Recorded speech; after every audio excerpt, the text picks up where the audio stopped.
రంగారెడ్డి జిల్లా బండ్లగూడలోని S M enclave విల్లాలో దొంగలు బీభత్సం సృష్టించారు. కిచెన్ డోర్ ఓపెన్ చేసి ఇంటిలోకి చొరబడి 32 తులాల బంగారం ఎత్తికెళ్లారని తెలిపారు బాధితులు. ఎన్క్లేవ్లోని మరో 2 ఇళ్లలో కూడా చోరీకి పాల్పడ్డారు. విలువైన సామాగ్రి తీసుకెళ్లారన్నారు. వెంటనే పోలీసులకు ఫిర్యాదు చేశారు బాధితులు. కేసు నమోదు చేసి దర్యాప్తు చేస్తున్నారు పోలీసులు. రంగారెడ్డి జిల్లా బండ్లగూడలోని ఎస్ఎం ఎంక్లేవ్ విల్లాలో దొంగలు బీభత్సం సృష్టించారు. కిచెన్ డోర్ ఓపెన్ చేసి ఇంటిలోకి చొరబడి 32 తులాల బంగారం ఎత్తికెళ్లారని తెలిపారు బాధితులు. ఎన్క్లేవ్లోని మరో 2 ఇళ్లలో కూడా చోరీకి పాల్పడ్డారు. విలువైన సామాగ్రి తీసుకెళ్లారన్నారు. వెంటనే పోలీసులకు ఫిర్యాదు చేశారు బాధితులు. కేసు నమోదు చేసి దర్యాప్తు చేస్తున్నారు పోలీసులు.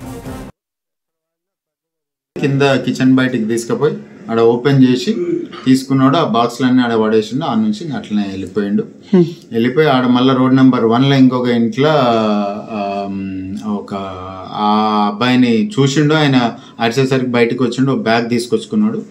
బ్యాగ్లో తీసుకొచ్చుకొని అటు నుంచి ఆడ గోడ దుంకేసి అవతల నుంచి అటు వెళ్ళిపోయిండు.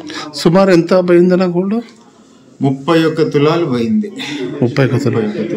అంత గోల్డ్ మీరు ఇంట్లో ఎందుకు పెట్టుకున్నా? మొన్ననే చిన్న ఫంక్షన్ అయ్యింది ఇంట్లో, అప్పుడు వచ్చినవి.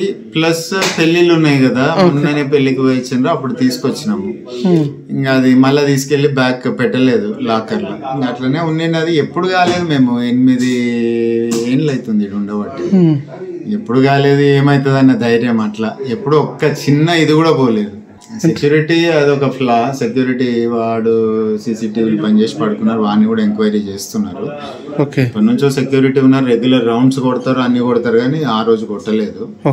వాళ్ళను పోలీసులు కూడా ఇది చేస్తున్నారు. వచ్చిన దారిలోకి వెళ్ళి బయటకు పోయిండు. అందులో అన్ని బ్యాగులు అవి అన్ని ఆనే ఇట్టి ఆనే పడేసిండు. ఆ తలుపు దగ్గరనే పడేసిండు బయట. ఇంకా అవి ఉన్నవి కాడికి బంగారు మాత్రం ఆ బ్యాగులో జమ చేసుకున్నాడు. ఇక వెళ్ళిపోయాడు. వచ్చినప్పుడు మీకు ఏం శబ్దం కాలేదా అమ్మ? ఏం కాలేదు. ఏం ఆయన వచ్చి దోసుకొని పోయినా కూడా మీరు పడుకునే ఉన్నారు. ఇంత కూడా శబ్దం రాకుండా ఏమన్నా? నేను లేని టైము డోర్ బ్రేక్ చేసి లోపలికి వెళ్ళి మొత్తం ఇల్లంతా సెర్చ్ చేసేసారు. ఒక బెడ్రూమ్ లో కబోర్డ్స్ అన్ని విరగొట్టేశారు. ఇంకా స్లైడింగ్ డోర్ తీసి పక్కన పెట్టేశారు. ఇంకొక రూమ్ లో అయితే జస్ట్ నార్మల్ గోద్రేజ్ లాకర్స్ అవి ఉన్నాయి. అవి ఓపెన్ చేసి చెక్ చేశారు. సో అక్కడ ఏం లేదు. ఆ పక్క రూమ్లో అయితే కంప్లీట్ డోర్ బయటికి తీసి పెట్టేశాడు. ఎక్కువ వాల్యుబుల్ థింగ్స్ అయితే ఏం లేవు కాబట్టి సేఫ్ అయినా. మెయిన్ డోర్ లాక్ వేసాము. బేసిక్గా దీనికి ఇది లేదు, ఇది కొంచెం డ్యామేజ్ ఉండింది, అందుకని ఇక్కడ వేసాము సెంటర్ లాక్. దీన్ని బ్రేక్ చేసేసాడు. లాక్ కొంచెం స్ట్రాంగ్ ఉందని చెప్పి ఏకంగా దీన్ని బ్రేక్ చేసేసాడు. రంగారెడ్డి జిల్లా అతాపూర్ సులేమాన్ నగర్లోని ఫర్నిచర్ వర్క్ షాప్ గోదాంలో ఒక్కసారిగా మంటలు చెలరేగాయి. అగ్నిమాపక సిబ్బందికి సమాచారం అందించారు స్థానికులు. వెంటనే స్పందించిన అగ్నిమాపక సిబ్బంది సంఘటనా స్థలానికి చేరుకుని ఫైర్ ఇంజన్లతో మంటలను అదుపులోకి తెచ్చారు. షార్ట్ సర్క్యూట్తో అగ్ని ప్రమాదం జరిగి ఉండవచ్చని అనుమానిస్తున్నారు పోలీసులు. కేసు నమోదు చేసి దర్యాప్తు చేస్తున్నారు పోలీసులు. మాజీ మంత్రి ఎమ్మెల్యే కేటీఆర్ డీజీపీ పోలీసు వ్యవస్థపై చేసిన వ్యాఖ్యలను తెలంగాణ ఐపీఎస్ అధికారుల సంఘం తీవ్రంగా ఖండించింది. ప్రజాస్వామ్యంలో విమర్శలు స్వాగతమే కానీ వ్యక్తిగత విమర్శలు చేయడం తగదన్నారు. డీజీపీ రాష్ట్ర పోలీసు ఫోర్స్ అధిపతిపై దూషణలు చేయడం పోలీసు వ్యవస్థ గౌరవాన్ని దెబ్బతీస్తుందని తెలిపింది. తెలంగాణ పోలీసు ఎప్పటికప్పుడు నిష్పాక్షికంగా నైపుణ్యం, చట్టబద్ధతతో వ్యవహరిస్తుందన్నారు. రాజకీయ ప్రయోజనాల కోసం అధికారులపై తప్పుడు ఆరోపణలు చేయవద్దన్నారు. రాజ్యాంగ సంస్థల గౌరవం, సీనియర్ అధికారుల ప్రతిష్ట కాపాడాల్సిన బాధ్యత అందరిపైన ఉందని గుర్తు చేశారు. అవసరమైతే చట్టపరమైన చర్యలు తీసుకునే హక్కు తమకు ఉందని సంఘం హెచ్చరించింది. డీజీపీ, తెలంగాణ పోలీస్ ఫోర్స్కు ఐపీఎస్ అధికారుల సంఘం మద్దతుగా ఉంటుందని ప్రకటించింది. మోంతా తుఫాన్, అంతకుముందు కురిసిన భారీ వర్షాలతో నష్టపోయిన రైతులను ప్రభుత్వం ఆదుకోవాలని కోరారు రైతు స్వరాజ్య వేదిక ప్రతినిధులు. హైదరాబాద్లోని సుందరయ్య విజ్ఞాన కేంద్రంలో వర్షాలతో పంట నష్టం, మార్కెటింగ్ సమస్యలపై రౌండ్ టేబుల్ సమావేశం ఏర్పాటు చేశారు. పత్తి కొనుగోళ్ల విషయంలో సీసీఐ నిబంధనలు, రైతులు ఎదుర్కొంటున్న సమస్యలపై చర్చించారు. పత్తి కొనుగోలు విషయంలో కేంద్ర ప్రభుత్వం అనుసరిస్తున్న విధానాలను మార్చుకోవాలని డిమాండ్ చేశారు రైతు స్వరాజ్య వేదిక ప్రతినిధులు.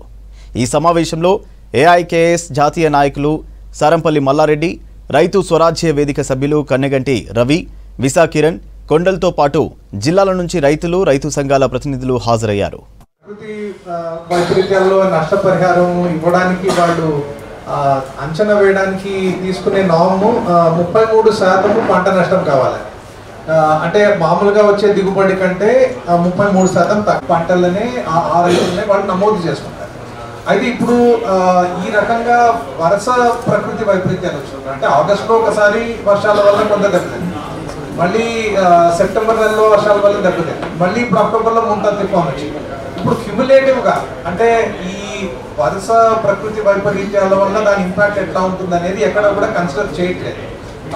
వాస్తవానికి తను చెప్పినట్టుగా చాలా చోట్ల సగం దిగుబడి మాత్రమే వచ్చే అవకాశం ఉంది రైతులకి. మరి అట్లాంటప్పుడు అందరూ కూడా ఈ 33% నాన్ కిందికే వస్తారు కదా. ఇప్పుడు సగం దిగుబడి తగ్గిపోయిందంటే సగం దిగుబడి తగ్గిపోయిన వాళ్ళందరికీ కూడా ఎకరం 10,000 రూపాయలు ఇవ్వాలి, కానీ వాళ్ళ సంఖ్య చాలా ఎక్కువ ఉంటుంది. నిన్న మినిస్టర్ ప్రకటించిన సంఖ్య అయితే కేవలం 1,17,000 ఎకరాలు మాత్రమే. కాబట్టి ఇది కూడా యాక్చువల్గా ప్రభుత్వం దృష్టిలో పెట్టుకోవాలి. కాబట్టి వ్యాపారులు కేంద్రం ఎంత ధరన్నా ప్రకటించనివ్వండి, వాళ్ళు ఎంత కొనాలనుకుంటారో అంతే కొనడానికి మార్కెట్లో రింగ్ అవుతున్నటువంటి పరిస్థితి ఉంది. వరంగల్ ఎనమామల నుంచి ఎప్పుడు వస్తుంది మనకు ఆ స్టోరీ. వాళ్ళందరూ ముందు జెండా పాటను వాళ్ళే నిర్ణయం చేసి వాళ్ళకి ఇష్టం వచ్చినటువంటి రేట్తో మొదలెడుతున్నారు అనేటువంటిది వస్తుంది. ఎందుకు ఆ పరిస్థితి ఉంది? కనీస మద్దతు ధరలకు చట్టబద్ధత లేదు కనుక, కేంద్రం ప్రకటించిన మద్దతు ధరలతోనే కొనాలనేటువంటి రూల్ లేదు కనుక ఆ పరిస్థితి ఉంది. మనం అందుకే రైతు సంఘాలుగా గత 5-6 ఏళ్లుగా మనం ఏమడుగుతున్నామంటే, నువ్వు ప్రకటించిన ధరకి మద్దతు ధర ఇవ్వాలి, మద్దతు ధరకి చట్టబద్ధత కల్పించాలి. రెండోది స్వామినాథన్ గారు చెప్పినట్టుగా మొత్తం సమగ్ర ఉత్పత్తి ఖర్చుకి 50% కలిపి ధర ప్రకటించాలి అనేది 2 డిమాండ్లు మనం అడుగుతున్నాం. ఈ 2 కూడా మోడీ ప్రభుత్వం గత 14 నుంచి ఇప్పుడు 11 ఏళ్ళు పూర్తయిపోయినటువంటి దశలో ఇప్పటిదాకా చేయలేదు. అంటే వాళ్ళు వ్యాపారుల పక్షాన, కంపెనీల పక్షాన నిర్ణయాలు చేస్తున్నారు తప్ప రైతుల కోసం కాదు అనేది మనకి ఈ విషయంలో అర్థమవుతుంది. ధరలు నిర్ణయించే విషయంలో వచ్చిన వర్షానికి కానీ తుఫానికి కానీ ఏ రకాలైతే కొంచెము క్లైమేట్ రెసిలియంట్ అంటాం, కొన్ని రకాలు తట్టుకుంటాయి, కొన్ని రకాలు తట్టుకోవు. అది క్షేత్రస్థాయిలో ఒక సైంటిఫిక్ టీం పెట్టి అగ్రికల్చర్ డిపార్ట్మెంట్, అగ్రికల్చర్ యూనివర్సిటీ మనలాంటి వాళ్ళు, అలాగే క్షేత్రస్థాయిలో ఉన్న వాళ్ళు కూడా వెళ్ళేసి ఇలాంటి సిచ్యువేషన్లో ఈ క్రాప్లో ఈ వెరైటీ అయితే బాగుంటుంది. సన్న రకాలు ఉంటాయి, వరిలో 2 రకాలు ఉంటాయి. ఎందుకంటే మనకి ఓవరాల్గా చూస్తుంటే ఎక్కువ లాసెస్ ఎక్కడ కనిపిస్తున్నాయి? వరిలో కనిపిస్తుంది, అలాగే పత్తిలో కనిపిస్తుంది. పత్తిలో 3 రకాల లాసెస్ కనిపిస్తుంది, వరిలో 2 రకాల లాసెస్ కనిపిస్తుంది.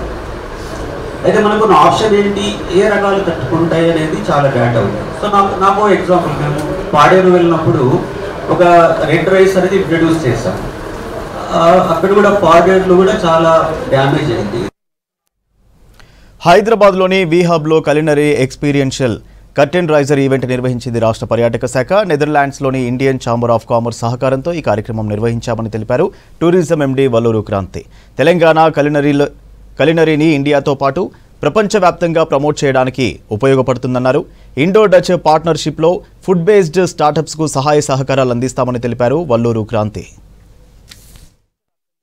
వి హబ్లో తెలంగాణ టూరిజం యాక్సిలరేటర్ అన్నది సాఫ్ట్ లాంచ్ అన్నది ఈరోజు చేయడం జరిగింది. సో తెలంగాణ టూరిజం మరియు కలినరీ లాంచ్ మరియు network of Indian cultural enterprises, అలానే నెదర్లాండ్స్లోని ఇండియన్ ఛాంబర్ ఆఫ్ కామర్స్ అందరి యొక్క కొలాబరేషన్తో ఈ యాక్సిలరేటర్ అన్నది లాంచ్ చేయడం జరుగుతుంది. మరి ఈ యాక్సిలరేటర్ ద్వారా ఏవైతే ఫుడ్ బేస్డ్ స్టార్టప్స్ ఉన్నాయో వీటన్నిటికీ కూడా ఇంక్యుబేషన్ సపోర్ట్ ఇవ్వడం, ఇన్వెస్ట్మెంట్ సపోర్ట్ ఇవ్వడం, హ్యాండ్ హోల్డ్ చేయడం, మెంటర్ చేయడం వంటివి జరుగుతుంది. ఇవన్నీ కూడా మన తెలంగాణలో తెలంగాణ క్విజిన్ని ఇండియాలో మరియు గ్లోబల్ వైడ్గా ప్రమోట్ చేయడానికి ఈ కలినరీ టూరిజం ద్వారా రూరల్ ఎకానమీ స్ట్రెంగ్తన్ చేస్తూ, దాంతోపాటు జాబ్స్ క్రియేషన్ చేస్తూ మన క్విజిన్ యొక్క గొప్పతనాన్ని అందరికీ కూడా తెలియచేయాలనే ఉద్దేశంతో ఈ ఇండో డచ్ పార్ట్నర్షిప్ మరియు ఈ యాక్సిలరేటర్ అన్నది చేయడం జరుగుతూ ఉంది. సో దీంట్లో ఇన్వెస్టర్స్ మరియు వివిధ షెఫ్స్, విమెన్ బేస్డ్ ఎంటర్ప్రెన్యూర్స్ అందరూ కూడా పార్టిసిపేట్ చేయడం జరిగింది. రాష్ట్రంలో కాలేజీల స్థాయిలో బాస్కెట్బాల్ లీగ్ నిర్వహించనున్నాయి Telangana basketball association. Vox and sports academy ఈ లీగ్తో బాస్కెట్బాల్ అభివృద్ధి జరుగుతుందన్నారు తెలంగాణ బాస్కెట్బాల్ అసోసియేషన్ అధ్యక్షుడు శ్రీధర్ రెడ్డి. యువ క్రీడాకారులకు ప్రపంచ స్థాయి శిక్షణ లభిస్తుందన్నారు.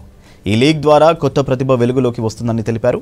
భారత్లోని యువతకు బాస్కెట్బాల్ ఆడే సామర్థ్యం ఉందన్నారు వోక్స్ యూనివర్సిటీ ఉపాధ్యక్షుడు doctor Raul Rodrigues. Telangana basketball association వోక్స్ ఇన్ స్పోర్ట్స్ అకాడమీలో MOUపై సంతకం చేశాయి. They are also actively promoting sports in their campus and off their campus. And when we have approached them, and especially Mr. Rahul and Vishal, the HOD Sports, to help us conducting our basketball camps in their premises, they have readily agreed and considered the request and gave us an opportunity to conduct the camps with proper boarding and lodging in their campus.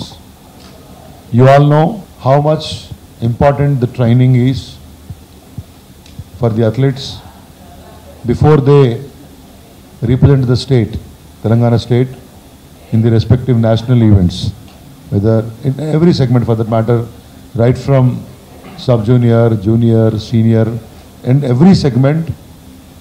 As an association, we have taken a decision to have a minimum of 30 days training, intense training, before they, participate in the respective national events. Basketball is probably the only sport that engages you end-to-end, physically and cognitively in all forms. For that reason itself, we want to ensure three things. One is the academy, the league, and the centers of excellence. On the other side, it's also ensuring there is continuance. That means even if we train candidates and whether they are successful or not successful, they should always have an academic backup. We should always ensure that they get the scholarships. We should always ensure that they get the opportunities. In case they don't become professional, they should always have some professional outcomes, academically speaking. So we provide that opportunity in the form of scholarships, training at the campus, etc. And lastly, which anyways Vishal can also and Pruthi can discuss more about, we want to kickstart the 3x3 league as well, which as you know is pretty trending globally. So we will start in Telangana and we will also start in India, and ultimately we want Telangana state to be the leading state for this. Short break తీసుకుందాం. Stay with us.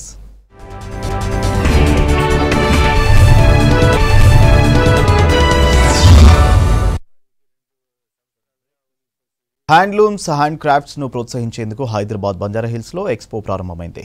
Karnataka, Tamil Nadu, Kashmir, Delhi, Mirzapur, Lucknow వంటి వివిధ ప్రాంతాల నుంచి enamel art, Chinnapatnam wood art, Kashmiri నకాషీ work, west బెంగాల్కు చెందిన block print handloom డ్రెస్లను ప్రదర్శిస్తున్నారు. పర్యావరణ హితమైన చెక్క, సెరామిక్, చేనేత ఉత్పత్తులను ఈ ఎక్స్పోలో ప్రదర్శిస్తున్నారు. Wood toys, wood jewellery, bangles, eco friendly ఉత్పత్తులు స్పెషల్ అట్రాక్షన్గా నిలుస్తున్నాయి. ఈ నెల 17 వరకు వర్ణం ఎగ్జిబిషన్ కొనసాగుతుందన్నారు నిర్వాహకులు.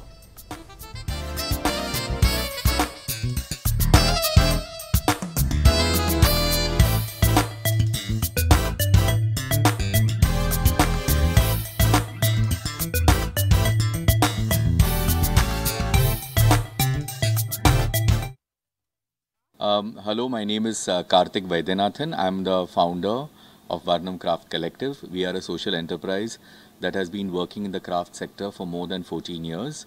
We are here today at the Crafts Council space in Banjara Hills in Hyderabad to celebrate 12 crafts that have come together under one roof. Each of these crafts is inspired from the very popular Channapatna toys of Karnataka. And we have here, from Kashmir, we have felt dharis, we have crewel embroidery, we have Kashmir Nakashi work or enamel art on Channapatna, we have ceramic ware from Kolar, we have crochet toys from North India, from Delhi, we have Panja Dari, handloom dharis from Mirzapur, and we have Lambadi embroidery from Sitlingi in Tamil Nadu. And totally we have 12 crafts that have come together. This is an exhibit that celebrates design, and we also have a sale of all the products. Everything that you find here is custom designed. It's never been done before. It's an innovation. For example, we have Kashmir Nakashi work, which you usually find on paper mache boxes, but we have them as collectibles on our Channapatna toys. We also have hand-woven dharis which are custom designed from our toys. Everything is custom and everything is a new design. Everything is fun and playful and it's never been seen before. We also have handcrafted jewelry from West Bengal. So all of it is very new and exciting. నా పేరు అరుణ్. మేము Bengaluru state నుంచి వస్తున్నాము. ఆ state నుంచి 2 kilometre జాస్తి చన్నపట్నం అని ఒక village ఉంది. ఆ విలేజ్లో చేస్తారు ఇట్లా గుమ్మ చేస్తారు. ఆ గుమ్మ వచ్చి మేము थोड़ा మోడల్స్ ఏం డిఫరెంట్ అంటే వాళ్ళకి మేమకి వాళ్ళు పెయింట్ చేస్తారు. మేము లాక్ కలర్ చేస్తారు. లాక్ కలర్ అంటే ఫుడ్ కలర్ చేస్తాం. ఫుడ్ కలర్ ఎందుకు చేస్తామంటే పిల్లోళ్ళకి ఆడే ఐటమ్స్ చేస్తాం. ఇబ్బంది కాదు, నోట్లో పెడతారు కదా, అదంతా ఇబ్బంది కాదు. న్యాచురల్ కలర్ కొంచెం లైట్ వెయిట్ ఉంటుంది. వుడ్ కూడా మెడిసినల్ వుడ్ ఏం అయ్యలేదు నోట్లో పెడితే. నేను హోమ్ డెకరేట్ చేస్తాము, టాయ్స్ చేస్తాము, లైట్ చేస్తాము, జ్యువెలరీ చేస్తాము. ఆమెటికి కొలాబరేషన్ చేస్తాము వేరే వాళ్ళ జొతల. 12 క్రాప్స్ ఉంది. 12 క్రాప్ కొలాబరేషన్ చేసి వర్క్ చేస్తాం. తపాలా స్టాంపులు, నాణాలు, పేపర్ కరెన్సీ, పురాతన వస్తువుల ప్రదర్శనకు భాగ్యనగరం సిద్ధమవుతోంది. ఫిలాటెలిక్ అండ్ హాబీ సొసైటీ ఆధ్వర్యంలో ఈ నెల 14 నుంచి 16 వరకు రెడ్ హిల్స్లోని FTCCI 3 రోజుల హైపెక్స్ ఎగ్జిబిషన్ నిర్వహిస్తామని తెలిపారు సొసైటీ కార్యదర్శి శ్రీనివాసరాజు. ఈ ఎగ్జిబిషన్లో దేశంలోని వివిధ రాష్ట్రాలకు చెందిన 60 స్టాళ్లు ఏర్పాటు చేస్తున్నామన్నారు. పాఠశాలలు, ఇతర సంస్థల్లో ప్రదర్శనలు, సదస్సులు నిర్వహిస్తున్నామని తెలిపారు Srinivasaraju. 1962 as a Indo-American Philatelic Society కింద ఫామ్ అయింది. 1974లో దాని పేరు మార్చి the Hyderabad philatelic and hobby society చేసాము. ఇది one of the oldest hobby society in India. ఇప్పుడు మేము దీన్ని ప్రతి సంవత్సరం మేము ఫంక్షన్స్ చేస్తున్నాము. హైపెక్స్ 25 కింద ఈ నవంబర్ 14, 15, 16ని మేము FAPSI federation of Telangana commerce and ఇండస్ట్రీస్లో మేము ఒక 3-day ఎగ్జిబిషన్ కండక్ట్ చేస్తున్నాము. అందరు రావాలని కోరుకుంటున్నాం. ఈ ప్రదర్శనలో మనకి పాత వస్తువులు, పాత స్టాంపులు, కాయిన్లు, నోట్లు, అలాగే యాంటిక్విటీ అన్నీ దొరుకుతాయి చూడటానికి, కొనటానికి. మనకి ఇప్పుడు మొత్తం అన్ని స్టేట్స్ నుండి 57 to 60 డీలర్స్ వస్తున్నారు. Ancient, Mughals, republic of India, stamps, coins, notary papers इलांटिवన్నీ ప్రదర్శించబోతున్నాం. मैं Hyderabad philatelic and hobby society में कमेटी मेंबर हूँ. ये सोसाइटी में ज्वाइन होके मुझे 3+ ईयर्स हो रहे हैं. मेरा एक्सपीरियंस बहुत अच्छा रहा है एंड मैं रिक्वेस्ट करता हूँ कि सभी लोग ये एग्जीबिशन में आए जो 14, 15, 16 नवंबर को है. अगर आप इंटरेस्टेड है इस हॉबी में, कॉइन्स के लिए, स्टैम्प्स, नोट्स, एनी एंटिक्स, तो आप आइए, देखिए. अगर आपको पसंद आए तो उधर स्टॉल्स भी है, आप उससे ले सकते हैं, बेच सकते हैं. बहुत अच्छा एक्सपीरियंस रहेगा. One of the highlight. Delhi bomb పేలులో వినియోగించిన కారు ఇప్పుడు హాట్ టాపిక్గా మారింది. ఆ కారును అమ్మిన వ్యక్తి కొనుగోలు చేసిన వ్యక్తికి రిజిస్ట్రేషన్ చేయకపోవడంతో ఇప్పుడు ఇబ్బందులు పడుతున్నాడు. అందుకే సెకండ్ హ్యాండ్ కార్లు, బైక్లు అమ్మే సమయంలో రిజిస్ట్రేషన్ బదిలీ చేయాలని సూచిస్తున్నారు ఆర్టీఏ అధికారులు. ఇల్లీగల్ యాక్టివిటీస్కు వెహికల్స్ ఉపయోగించడంతో మొదట కొనుగోలు చేసిన వారు ఇబ్బందులు పడుతున్నారని తెలిపారు ఆర్టీఏ అధికారులు.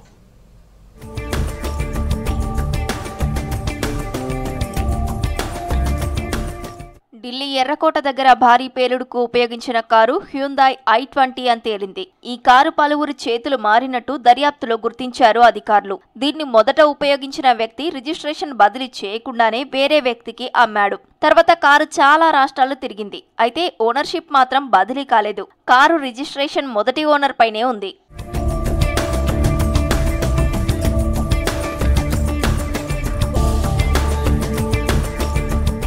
2014లో కారును గుర్గావ్కు చెందిన సల్మాన్ కొనుగోలు చేశాడు. తర్వాత కొన్ని రోజులకు ఢిల్లీకి చెందిన దేవేంద్రకు అమ్మాడు. ఆ తర్వాత కారు అంబాలాలోని ఓ వ్యక్తి దగ్గరికి వెళ్ళింది. అక్కడి నుంచి జమ్మూ కాశ్మీర్కు చెందిన పుల్వామాకు చేరింది. అక్కడి నుంచి సూసైడ్ బాంబర్గా అనుమానిస్తున్న డాక్టర్ ఉమర్ మహమ్మద్ దగ్గరికి వెళ్ళింది. అయితే వరుసగా కారు చేతులు మారినా రిజిస్ట్రేషన్ కొత్త యజమానులకు బదిలీ కాలేదు. దీంతో ఆ కారు పాత ఓనర్ సల్మాన్ పేరు మీదే ఉంది. जी बिल्कुल 29 तारीख को ओलिक्स के द्वारा कस्टमर आते हैं यहाँ पे. सोनू जी हमारे स्टाफ के हैं, उनसे कांटेक्ट किया गया और 2 लोग आए. उनको i20 कार दिखाई गई. कार उनको पसंद आई, उन्होंने पेमेंट करी और 29 तारीख को ही कार वो लेके चले गए. वो उनमें से एक का नाम मुझे पता है आमिर राशिद और दूसरे सज्जन का नाम तो नहीं पता, उनका नाम क्या था. 2 लोग आए थे और वही कार लेके गए. इंश्योरेंस तो पहले से शायद रिन्यू हो गया था बट PUC उसका एक्सपायर था, तो यहीं जस्ट बगल में उन्होंने PUC कटवाया. सर जिस दिन ब्लास्ट हुआ है उसी के 1-2 घंटे बाद सोनू जी के पास कॉल आता है दिल्ली स्टाफ से और उन्होंने बोला कि आपके पास जो भी डॉक्यूमेंट हैं वो आप सब रेडी रखो, हम ऑफिस पे आ रहे हैं। रात को ही टीम आती है यहाँ पे। हमने सारे डॉक्यूमेंट उनको, CCTV फुटेज और जो हमारे पास उनके कस्टमर के डॉक्यूमेंट थे सब हमने हैंड ओवर कर दिया उनको। सर नहीं, राशिद के नाम पे ही इसकी NOC देनी थी जम्मू की, जो वहाँ पे वो अपना नंबर लगवाते, बट ये अगले गाड़ी डिलीवरी के 10 दिन बाद ही ये घटना हो गई है। राशिद तो जम्मू के ही थे, जम्मू श्रीनगर पुलवामा की उनकी ID थी। सर नहीं, ऐसा कुछ नहीं है। उनको कुछ पुख्ता चीज़ें चाहिए थी जो हमसे, तो हमारे टीम को ले गए थे, उनसे पूछताछ करी गई। जो हमारे पास डॉक्यूमेंट थे, जितने एविडेंस थे, हमने उनको హ్యాండ్ ఓవర్ किया। వాహనాలు అమ్మేటప్పుడు దాని ఓనర్ తగిన జాగ్రత్తలు తీసుకోవాలని సూచిస్తున్నారు RTA అధికారులు। వాహనాలు విక్రయించేటప్పుడు వెంటనే కొనుగోలుదారుడి పేరు మీద రిజిస్ట్రేషన్ చేయాలి। కానీ ఈ విషయంలో చాలా మంది నిర్లక్ష్యంగా ఉంటారు। వాహనాలు అమ్మినప్పుడు ఓనర్షిప్ బదిలీ చేయకుంటే అది ప్రమాదానికి గురైనప్పుడు అనవసరమైన ఇబ్బందులు వస్తాయన్నారు RTA అధికారులు। మనకు మోటార్ వాహనాల చట్టం ప్రకారము ఏదైనా వాహనాన్ని కొన్నా, వాహనాన్ని అమ్మినా ఖచ్చితంగా యాజమాన్య బదిలీ, ట్రాన్స్ఫర్ ఆఫ్ ఓనర్షిప్ అనేది ఖచ్చితంగా చేసుకోవాలి। చాలామంది వాహనదారులు వారు బండిని, వాళ్ళకు ఉన్నటువంటి వాహనాన్ని అమ్మినప్పుడు కొంచెం నిర్లక్ష్యంగా, అజాగ్రత్తగా ఉండడం జరుగుతుంది। ఎందుకంటే సెకండ్ హ్యాండ్ మార్కెట్కి సంబంధించినటువంటి దగ్గర కానీ, లేకపోతే షోరూమ్స్ వల్ల కానీ, లేకపోతే వేరే వ్యక్తులకు వాహనాన్ని అమ్మి దాన్ని బదిలీ చేసుకోకుండా ఉండడం వల్ల ఆ వాహన ఇతరత్ర అంటే నేరానికి, అటు గంజాయి అక్రమ రవాణా కావచ్చు, నిన్న మొన్న జరిగిన ఆ బాంబ్ బ్లాస్ట్ కేసులు కావచ్చు, లేకపోతే ఇంకా ఎటువంటి వేరే విధమైనటువంటి ఒక ఇల్లీగల్ యాక్టివిటీస్లో అటువంటి వాహనం దొరికితే ఆ యజమాని ఆ పేరు ఎవరిపై అయితే ఆ వాహనం ఉందో వారే బాధ్యత వహించాల్సి వస్తుంది। వాహనాలు కొన్నప్పుడు దానికి సంబంధించిన డాక్యుమెంట్స్ సరిచూసుకోవాలన్నారు RTA అధికారులు। RC, బీమా, పొల్యూషన్ సర్టిఫికెట్స్, ట్యాక్స్ రసీదులు కరెక్ట్ గా ఉన్నాయో లేదో చెక్ చేయాలని సూచించారు। ప్రమాదాలు జరిగినప్పుడు వాహనాన్ని నేరాలకు ఉపయోగించినప్పుడు చిక్కులు తప్పవన్నారు అధికారులు। నిజంగా వాళ్ళు నిర్దోషిగా ఉన్నప్పటికీ కూడా ఆ నిర్దోషిత్వాన్ని నిరూపించుకోవడానికి చాలా ఇబ్బందులు పడాల్సి వస్తుంది। కాబట్టి వాహనదారులు ఒక అవగాహన ఉండాల్సిన అవసరం ఏంటంటే, ఖచ్చితంగా తమ వాహనాన్ని ట్రాన్స్ఫర్ చేసుకునేటప్పుడు ఖచ్చితంగా ఫామ్ 29, ఫామ్ 30 అన్న 2 ఫారాలు ఉంటాయి। అది ట్రాన్స్పోర్ట్ డిపార్ట్మెంట్ వెబ్సైట్లో ఉంటాయి। ఆ ఫారాలను ఫిలప్ చేసి ఆ అమ్మిన వారికి ఇవ్వడమే కాకుండా దగ్గరుండి ఆ ప్రక్రియను పూర్తి చేసి వారి పేరు మీదుగా మారే విధంగా చూసుకోవాలి। ఒక క్రిమినల్ యాక్టివిటీని ఛేదించే క్రమంలో ఇటువంటివన్నీ కూడా మనకు చాలా కీలకం అవుతాయి। అటు CC కెమెరా ఫుటేజ్ల దగ్గర నుంచి కాల్స్ డేటా వరకు, ఇటు వెహికల్స్ యొక్క ట్రాన్స్ఫర్ ఆఫ్ ఓనర్షిప్ దగ్గర నుంచి వాటికి సంబంధించిన డాక్యుమెంట్స్ వివరాల వరకు ప్రతిదీ కూడా ఆ నేరాన్ని పరిశోధించే ఆ వ్యక్తులకు, ఆ ఇన్వెస్టిగేషన్ టీంకు చాలా అవసరం అవుతుంది। ఢిల్లీ పేరులకు ఉపయోగించిన కారును మొదట కొనుగోలు చేసిన వ్యక్తి తర్వాత అమ్మిన వ్యక్తికి బదిలీ చేయనట్లు తేల్చారు। బైక్ లేదా కార్ అమ్మేటప్పుడు వాహన రిజిస్ట్రేషన్ మార్చుకోవాలి, లేకపోతే ఈ వెహికల్స్ తో వేరే వాళ్ళు చేసే ఇల్లీగల్ యాక్టివిటీస్ కు మొదట కొనుగోలు చేసిన వారే బాధ్యులన్నారు రవాణా శాఖ జాయింట్ ట్రాన్స్పోర్ట్ కమిషనర్ చంద్రశేఖర్। కాబట్టి ఇటువంటి సందర్భంలో ఇలా ఉన్నప్పుడు ఖచ్చితంగా చాలా అవాంతరాలు, అడ్డంకులు, అంతేకాకుండా కేసును కూడా పక్కదారి పట్టే ప్రమాదం ఉంటుంది। కాబట్టి ఖచ్చితంగా ప్రతి వ్యక్తి కూడా ఆ బాధ్యత తీసుకోకపోతే ఇటువంటి దాంట్లో ఏదైనా యాక్టివిటీస్లో ఉన్నప్పుడు ఆ ఇన్నోసెన్స్ని నిరూపించుకోవాల్సిన బాధ్యత ఉంటుంది। లేదనుకుంటే వారిపై ఖచ్చితంగా క్రిమినల్ యాక్షన్ కూడా తీసుకోవడం అనేది జరుగుతుంది। కార్లు, బైక్స్ అమ్మే సమయంలో రిజిస్ట్రేషన్ ఖచ్చితంగా మార్చుకోవాలని సూచిస్తున్నారు RTA అధికారులు।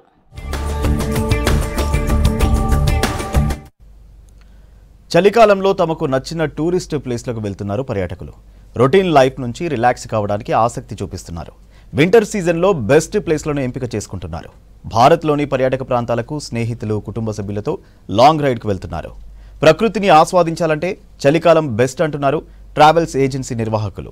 దీంతో స్పెషల్ టూరిస్ట్ ప్యాకేజీలను కూడా ప్రకటించాయి ట్రావెల్ ఏజెన్సీలు।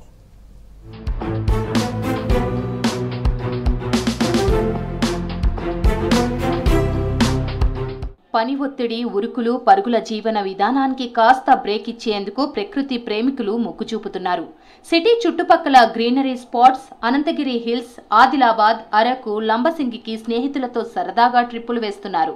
ఇతర రాష్ట్రాల్లోని టూరిస్టు స్పాట్లకు కూడా వెళ్తున్నారు। పర్యాటకుల కోసం ప్రత్యేక ప్యాకేజీలు ప్రకటిస్తున్నాయి టూరిస్ట్ ఏజెన్సీలు। దీంతో నగరవాసులు టూర్లకు వెళ్లేందుకు ఆసక్తి చూపుతున్నారు। లాస్ట్ 7 yearsలో మేము మోర్ దెన్ 50,000 పీపుల్ని ట్రావెల్ చేయించాము। ఇయర్ మొత్తం ఉన్న డిమాండ్ కంటే మనకు డిసెంబర్లో డిమాండ్ ఎక్కువ, ఎందుకంటే ఇది హాలిడే సీజన్ కాబట్టి. ఈ డిసెంబర్లో యూజువలీ పీపుల్ నార్త్ సైడ్ అయితే కశ్మీర్, మనాలి, రాజస్థాన్, సిక్కిం, మేఘాలయ ఇలాంటి ప్లేసెస్ వెళ్తారు.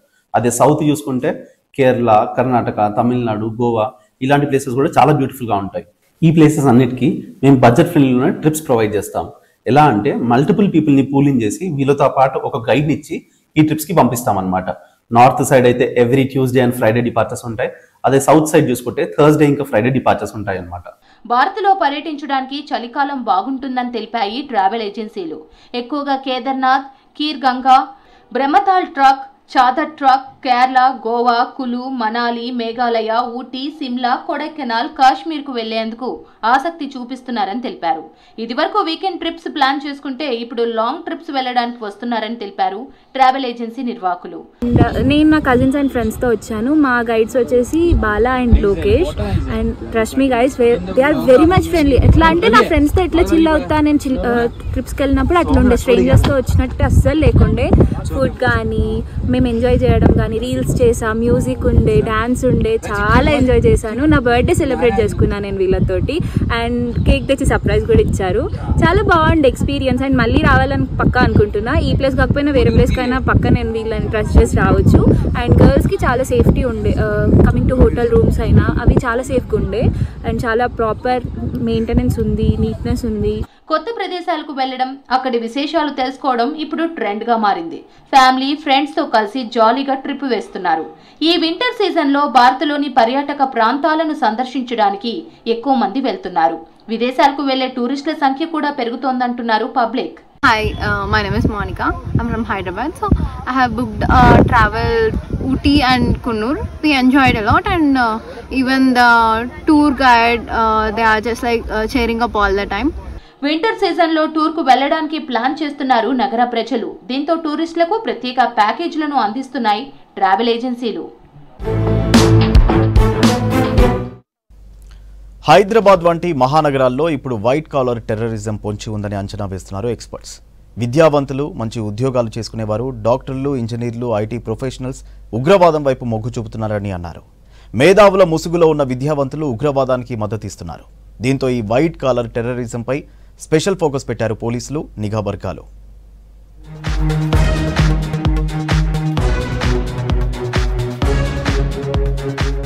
డాక్టర్లు, ఇంజనీర్లు, ఉన్నత విద్యావంతులు టెర్రరిజంలోకి సోషల్ మీడియా ద్వారా ప్రలోభాలకు గురవుతున్నారు. ఫరీదాబాద్లోని ఆల్ ఫలాయ్ యూనివర్సిటీలో అధ్యాపకుడిగా పనిచేస్తున్న డాక్టర్ ముజమిల్ షకీల్, జమ్మూ కాశ్మీర్కు చెందిన డాక్టర్ ఆదిల్ అహ్మద్, గుజరాత్లోని డాక్టర్ అహ్మద్ మొయినుద్దీన్ సయ్యద్, ఉత్తరప్రదేశ్కు చెందిన మహిళా డాక్టర్లను అరెస్ట్ చేశారు. వీళ్లను ఎవరూ అనుమానించరనే ఉద్దేశంతోనే మైండ్ వాష్ చేసి ఉగ్రవాదంలోకి దింపి దేశవ్యాప్తంగా దాడులు చేయడానికి ఉరిగొల్పాయి ఉగ్రవాద సంస్థలు.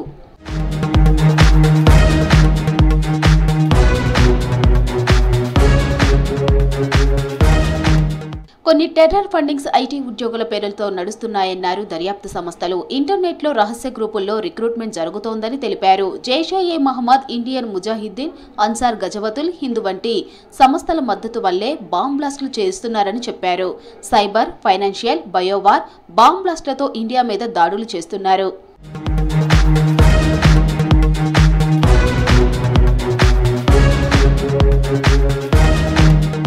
ఢిల్లీ పోలీసులు పలు సెక్షన్ల కింద కేసులు నమోదు చేశారు. ఫరీదాబాద్లో అరెస్టైన ముగ్గురు డాక్టర్లు షాహీన్ సయీద్, ముజమ్మిల్ గనాయి, ఆదిల్ అహ్మద్లు ఆల్ ఫలాహ్ యూనివర్సిటీకి చెందినవారేనని అక్కడి అధికారులు తెలిపారు. వీళ్లకు జైషే మొహమ్మద్, అన్సార్ గజ్వత్ ఉల్ హింద్ సంస్థలతో సంబంధం ఉన్నట్లు గుర్తించారు. ఈ కేసులో మరో 8 మందిని అరెస్టు చేశారు. షాహీన్ సయీద్ను జైషే మహిళా విభాగానికి చెందిన వ్యక్తిగా గుర్తించాయి నిఘా వర్గాలు.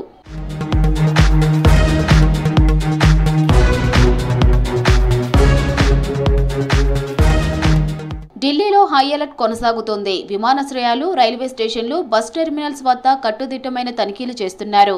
ఎర్రకోట పరిసర ప్రాంతాల్లోని సీసీటీవీ ఫుటేజీలను పరిశీలిస్తున్నారు. వైట్ కాలర్ టెర్రర్ నెట్వర్క్ పై ఫోకస్ చేశారు పోలీసులు. Online monitoring, financial tracking, international links పై దృష్టి పెట్టారు అధికారులు.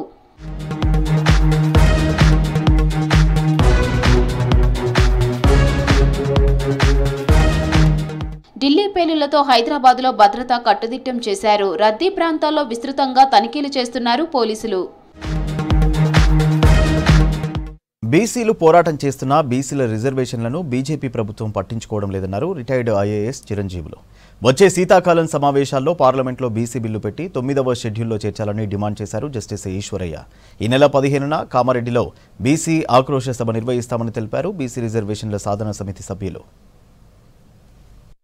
అదేవిధంగా ఈడబ్ల్యూఎస్ రిజర్వేషన్లు ఎవరు అడగకుండానే ఇచ్చినటువంటి బీజేపీ ప్రభుత్వం చాలా ఉదారంగా అగ్రకులాలకు ఇచ్చింది. కానీ బీసీలకు వస్తే 7 నెలల నుంచి వాళ్ళు దాన్ని అక్కడ కోల్డ్ స్టోరేజ్లో పెట్టి బీసీలు రోడ్ల మీద పడి ఉద్యమిస్తున్నా పట్టించుకోకుండా బీజేపీ ప్రభుత్వం వ్యవహరిస్తుంది. మరి ఆ బీజేపీ ప్రభుత్వం ప్రజల యొక్క ఆగ్రహానికి గురికాకుండా ఉండాలంటే ఈ వచ్చే శీతాకాల సమావేశాలు డిసెంబర్ 1 నుంచి 19 వరకు నిర్వహిస్తున్నారు. ఈ సమావేశాల్లో ఖచ్చితంగా ఈ బిల్లుని పార్లమెంట్లో ప్రవేశపెట్టి 9వ షెడ్యూల్లో చేర్చడానికి కృషి చేయాలని చెప్పేసి మేము కోరుతూ ఉన్నాం. అట్లాగే బీసీల పట్ల నిర్లక్ష్య వైఖరి అవలంబిస్తున్నటువంటి బీఆర్ఎస్ను కూడా ఎండగట్టాల్సినటువంటి పరిస్థితి ఉంది.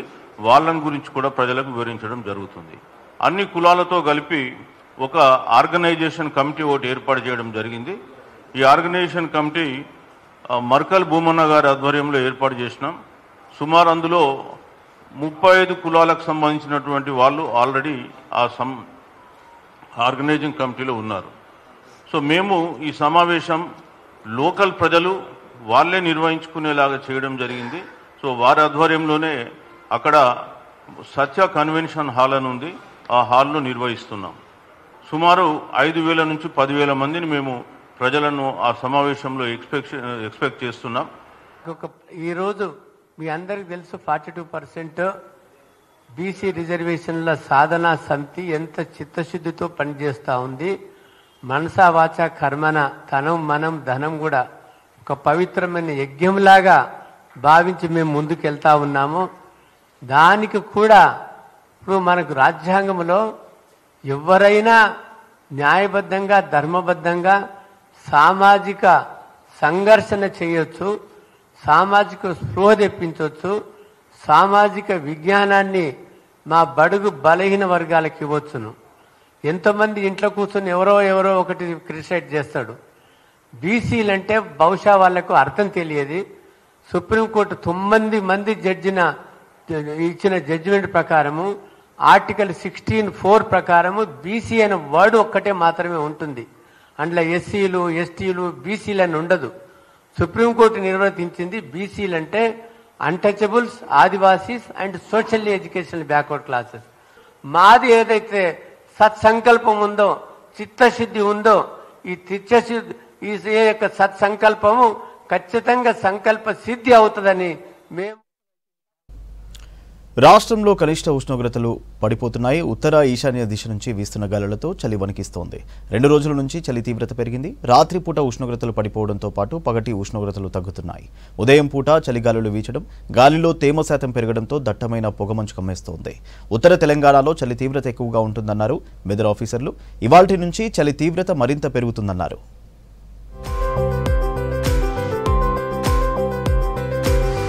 గత 2 రోజుల నుంచి రాష్ట్రంలో చలి పంజా విసురుతోంది. చలికాలం మొదలైనప్పటి నుంచి చలి తీవ్రత తక్కువగా ఉన్నప్పటికీ గత 2-3 రోజుల నుంచి కనిష్ట ఉష్ణోగ్రతల్లో మార్పులు వచ్చాయి. నవంబర్ 2వ వారం నుంచి ఉదయం పూట చలి పొగమంచు అలుముకుంటుంది. వచ్చే వారం రోజుల పాటు మార్నింగ్ టైంలో చలి తీవ్రత పెరగడంతో పాటు వాతావరణంలో భిన్న మార్పులు వస్తాయంటున్నారు వెదర్ ఆఫీసర్లు. ప్రస్తుతం కనిష్ట ఉష్ణోగ్రతలు సాధారణం కంటే 2-3 డిగ్రీలు తక్కువగా నమోదయ్యే అవకాశం ఉందన్నారు. 28 నుంచి 31-32 డిగ్రీల వరకు నడుస్తున్నాయి. ఇవి నార్మల్ రేంజ్లోనే ఉన్నాయి. అయితే మినిమం టెంపరేచర్లు చూసుకున్నట్టయితే ప్రస్తుతం మనకి 19 డిగ్రీల నుంచి 12 డిగ్రీలు లోయెస్ట్ ఈరోజు మనకి ఆదిలాబాదు అలాగే మన పటాన్చెరు ప్రాంతంలో 12.2 డిగ్రీస్ రికార్డ్ అవ్వడం జరిగింది. సో ఒక 3 డిగ్రీలు మనకి సాధారణ టెంపరేచర్ కంటే 3 డిగ్రీలు బిలో ఉంది. అయితే ఇది 5 డిగ్రీలు బిలో 2 రోజులు కనుక అదే ప్రాంతంలో రికార్డ్ అయినట్టయితే ఆ ప్రాంతంలో కోల్డ్ వేవ్ కండిషన్స్ ఉన్నాయి అని చెప్పేసి మనం అంటాము. చలిగాలులు ఉత్తర ఈశాన్య దిశల నుంచి తెలంగాణ వైపు వీస్తూ ఉండటంతో రాష్ట్రంలో చలి తీవ్రత పెరుగుతుందంటున్నారు వాతావరణ అధికారులు. ఉత్తర తెలంగాణ జిల్లాల్లో చలి ఎఫెక్ట్ మరింత ఎక్కువగా ఉంటుందన్నారు. ఆదిలాబాద్, కొమరంభీం, నిజామాబాద్, నిర్మల్, జగిత్యాల, మంచిర్యాల, మెదక్ జిల్లాల్లో 12 నుంచి 15 డిగ్రీల ఉష్ణోగ్రతలు నమోదవుతాయని తెలిపారు. హైదరాబాద్ సిటీ శివారు ప్రాంతాల్లో 15 నుంచి 18 డిగ్రీలు నమోదవుతాయని చెప్పారు. రానున్న 2-3 రోజులు చలి తీవ్రత మరింతగా పెరుగుతుందన్నారు. సాధారణం కంటే 2-3 డిగ్రీల ఉష్ణోగ్రతలు తక్కువగా నమోదయ్యే అవకాశం ఉందన్నారు. హ్యూమిడిటీ అన్నది ఉన్న సమయంలో మనకి బాగా పొగమంచు ఏర్పడుతూ ఉంటుంది. ఈ పొగమంచు అంటే ఏం లేదు, క్లౌడ్ ఫార్మేషన్ మనకి గ్రౌండ్ లెవెల్లో జరిగిపోతుంది అన్నమాట. అదే పొగమంచు అంటాం. ఈ పొగమంచు అనేది పోయే కొద్దీ కొంచెం పెరిగే అవకాశం ఉంటుంది. ముఖ్యంగా ఎర్లీ మార్నింగ్ మనకి అరౌండ్ 3 o'clock నుంచి 6:30, 7 మనకి మళ్ళీ సూర్యుడు వేడిమి వచ్చేంత వరకు కూడా ఈ పొగమంచు కొనసాగుతూ ఉంటుంది. దీనివల్ల ఏంటంటే ముఖ్యంగా ఈ హైవేల మీద ప్రయాణం చేసేవారు చాలా జాగ్రత్తగా ఉండాల్సి అవసరం ఉంటుంది. హైదరాబాద్ తో పాటు తెలంగాణ వ్యాప్తంగా చలిగాలులు వీచే అవకాశం ఉందన్నారు వెదర్ ఆఫీసర్లు. పొద్దున పూట నార్మల్ గా 30 డిగ్రీల ఉష్ణోగ్రతలు నమోదయ్యేవని, కానీ గత 2 రోజుల నుంచి రాష్ట్రంలో చాలా ప్రాంతాల్లో 26, 28 డిగ్రీలు నమోదవుతున్నాయని తెలిపారు. రాత్రిపూట 12 నుంచి 15 డిగ్రీలకు పడిపోతున్నాయన్నారు. చిన్నపిల్లలు, వృద్ధులు జాగ్రత్తలు పాటించాలన్నారు. మనకి రాగల ఫోర్కాస్ట్ రాగల 3-4 వారాలకి నెలాఖరు వరకు కూడా చూసుకున్నట్టయితే ఈ ఆఖరి వారంలో కొంచెం ఈ నార్త్ తెలంగాణ, ఉత్తర తెలంగాణలోని ఆదిలాబాదు, కొమరంభీం, మంచిర్యాల, అలాగే మన పశ్చిమ దిక్కులో ఉన్నటువంటి కామారెడ్డి, మెదక్ ఈ ప్రాంతంలో కూడా 10 degrees బిలో వెళ్ళే అవకాశం 1-2 రోజులు ఉంటుంది. అంటే కోల్డ్ వేవ్ కండిషన్స్ ఆ ప్రాంతంలో ప్రివేల్ అయ్యే అవకాశం ఉంటుంది. గత 2 రోజుల నుంచి రాష్ట్రంలో చలి తీవ్రత పెరిగింది. రానున్న 3 రోజుల్లో చలి మరింత పెరిగే అవకాశం ఉందన్నారు వాతావరణ అధికారులు. దట్టమైన పొగమంచు వస్తూ ఉండటంతో తెల్లవారుజామున ప్రయాణాలు రద్దు చేసుకోవటం మంచిదని సూచించారు. తెలంగాణ సైబర్ సెక్యూరిటీ బ్యూరో 5 రాష్ట్రాల్లో కీలక ఆపరేషన్ చేపట్టింది. సైబర్ నేరాలకు పాల్పడుతున్న 81 మందిని ఏపీ, కేరళ, మహారాష్ట్ర, తమిళనాడు, కర్ణాటకలో పోలీసులు అరెస్ట్ చేశారు. నిందితులపై దేశవ్యాప్తంగా 754 కేసులున్నట్టు గుర్తించారు. మోసం చేసిన కేసుల్లో 95 కోట్ల రూపాయలు కొల్లగొట్టారు కేటుగాళ్లు. రాష్ట్ర సైబర్ సెక్యూరిటీ బ్యూరో దేశవ్యాప్తంగా సంచలనం సృష్టించిన భారీ ఆపరేషన్ను విజయవంతంగా పూర్తి చేసింది. 5 రాష్ట్రాల్లో ఏకకాలంలో దాడులు నిర్వహించి 95 కోట్ల మేర మోసాలకు పాల్పడిన 81 మంది సైబర్ నేరగాళ్లను అరెస్టు చేసింది. వీరిపై దేశవ్యాప్తంగా 754 కేసులు ఉన్నట్లు అధికారులు గుర్తించారు.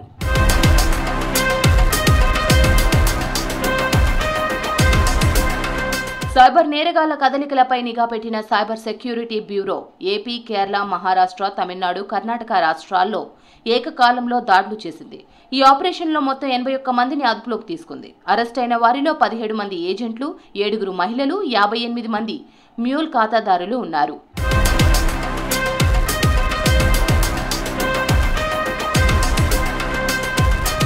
నిందితుల నుంచి 84 సెల్ ఫోన్లు, 101 సిమ్ కార్డులు, 89 బ్యాంక్ పాస్బుక్లు, చెక్ బుక్లను పోలీసులు స్వాధీనం చేసుకున్నారు.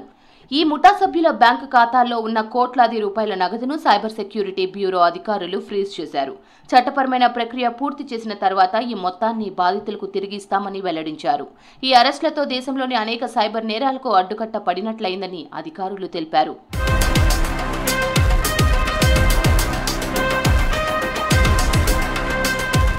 ఈ నెట్వర్క్ ప్రధానంగా సోషల్ మీడియా ప్రకటనలు, లింక్లతో ప్రజలను మోసం చేసేది.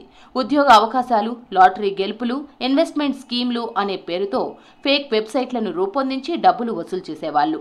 టెక్నాలజీ ఉపయోగించుకుంటూ సాధారణ ప్రజల నమ్మకాన్ని దోచుకోవడమే వీరి దందా అని సైబర్ సెక్యూరిటీ బ్యూరో డైరెక్టర్ వెల్లడించారు.